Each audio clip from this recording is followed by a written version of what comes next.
For many young Ethiopians, this is where dreams are made. Internationally famous athletes like Haile Gebrselassie and Kenanisa Bekele have trained in these very parts.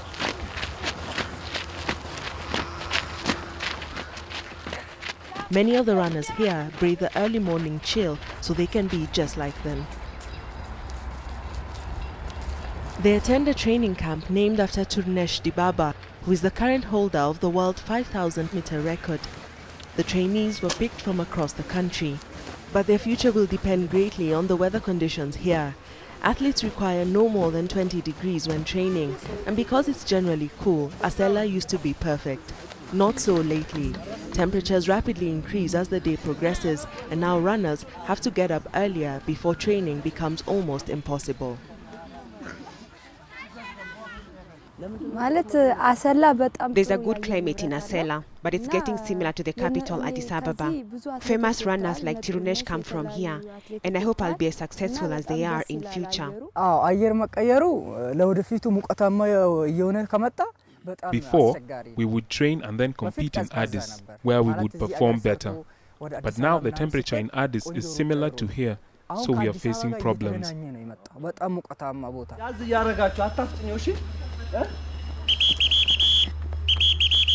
Tefere Alamereo is the squad's coach.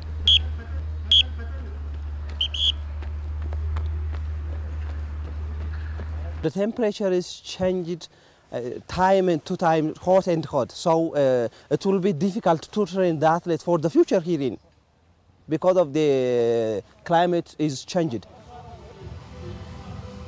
Like some other top Ethiopian runners, long distance and marathon world record holder Haile Gebrselassie was born in Asella.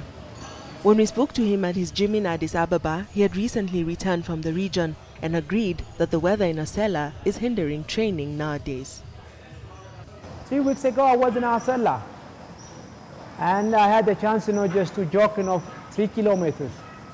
It was around 9 o'clock, 9:30. You don't believe it, just I was sweating. And I asked, myself, and I was running with Deratu Tulu, and we were struggling. Is that Asella or is that the place where we're training before? Yes, it is. And that's amazing. And what my worry right now, what it will be, just after 20 years. Ethiopia's economy is mostly dependent on agriculture, and farmers here are also concerned that the change in weather is affecting crop production. Bogale Gesela is a wheat farmer in Asella.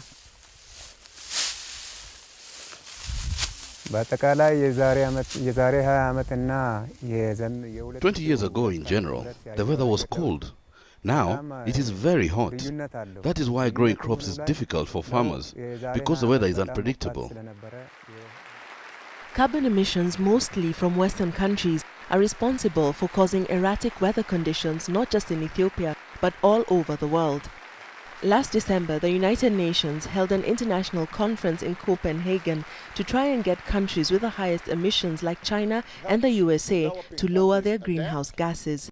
The summit concluded with countries agreeing to a non-binding contract that would limit carbon emissions to a maximum of 2% globally. Many environmentalists saw this as a failure. But even if there were significant cutbacks on emissions, African countries are unlikely to see any major improvement in their weather soon. Dula Shanko works for Ethiopia's National Meteorological Agency. Our climate is a part of the globe climate. If the stabilization going on everywhere, it takes time. And even if we stop the greenhouse now, the climate is going to be changed to some while, because it is in the atmosphere already. Greenhouse are there in the atmosphere. Top greenhouse emitters may reduce emissions, but chances are they aren't going to stop. As climate change continues to be an issue, governments all over the world must find ways to help their people adapt to the unpredictable weather.